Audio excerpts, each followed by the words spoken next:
The Radio Wammo Breakfast. Jeff Dudas from underwatertimes.com. Off to Miami, where Jeff Dudas hangs out, and we examine some of the stories from underwatertimes.com. G'day there, Jeff. How you doing, Wammo? Very good, very good. First story this morning involves dispelling a myth. Well, I don't think anyone knew it was a myth until just now. This about sharks versus other fish. Yeah, there's always been the stories about sharks, how they have this incredible sense of smell that, a drop of blood a mile away and they'll come find you, and, like a drop of blood in a giant Olympic-sized swimming pool, and that's all it takes.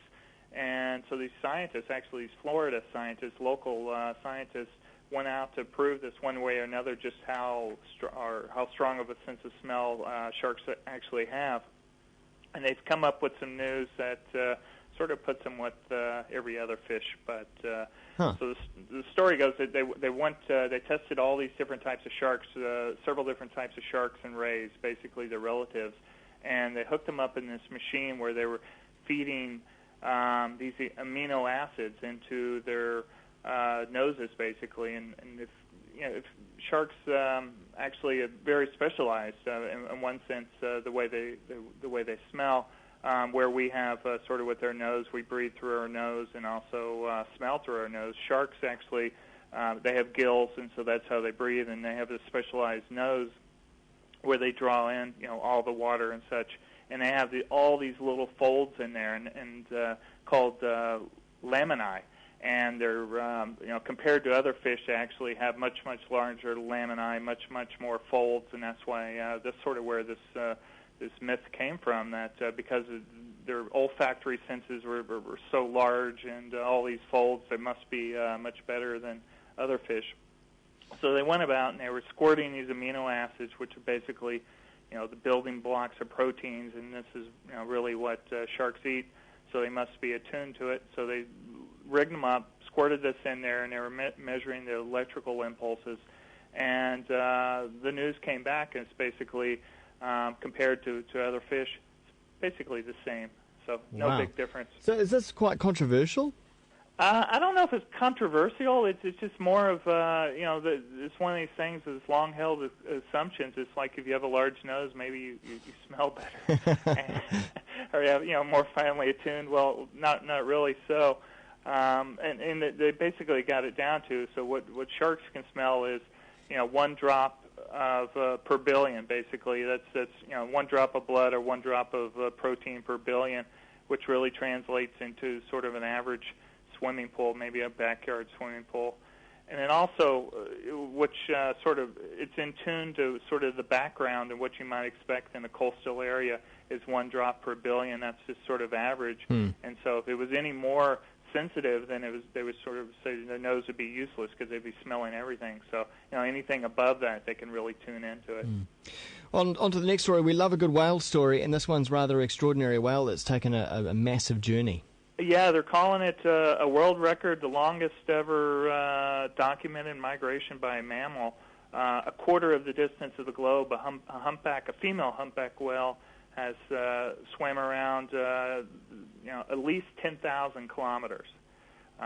They track humpback whales by their flukes, by their tails, and it's sort of like a fingerprint for a whale. If you look at their tail, they have all these spots on them. Yeah. And so they photographed this one female off the coast of Brazil, and sometime later they also photographed the same whale off the coast of Madagascar.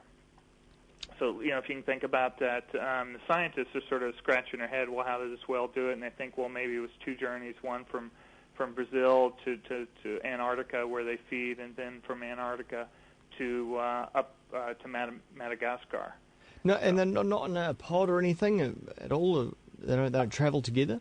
Evidently not. I think maybe with you see humpbacks maybe with a baby, but I believe they do not travel in big pods. As far as this is unique in a couple ways. One, they usually expect this out of males. They say males will sort of show up in odd places and long distances away.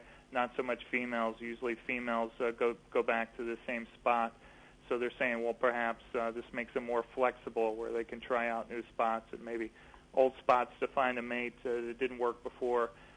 they'll be able to find different spots. So Well, one way. perhaps in search of food, running out of food.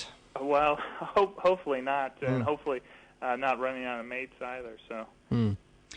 Finally, another marathon of a completely different kind, a human marathon on the water. Yeah, kind of a crazy story out of California. They always say they're doing things a little bit different there. This is a college fishing tournament, and these two guys were out in a boat, and they were supposed to fish all day long, and so they're getting out there tossing the lines, and one buddy, rearing back with this big hook, actually was casting away and snagged his partner in the back of the head with this giant treble hook. Oh, nasty. It just kind of hurts just saying that. But so they make this beeline in the boat to the ramp and to try to get out in the water. And the thought was, they'll go to the hospital and maybe come back later in the day. Well, they get to the dock and there's this other guy there and he says, "Hey, why don't we just cut out the part of the hook that's not embedded in your head and give you a couple Tylenol and let you go back." And so they thought it over, and sure enough, evidently there were two of the hooks that were in this guy's head. The third was sticking out, so they just sort of cut it off and patched him up, sent him back on the water, and he fished 10 hours with that hook in his head. Oh. The good news, if there is, their team won. So they won $50,000 for the college. He came back home, and evidently a dentist, a family friend, numbed them up and pulled out the hook. Sound like they're made of perhaps some pretty tough stock. It's a great fishing story. So fishermen always need a good story, and Yeah, that's certainly one of these them. guys have one. Hey, thanks, Jeff. Thanks for your stories this morning. Hey, thanks for having me. Cheers, and check them out over at underwatertimes.com. You'll find those stories and a whole lot more.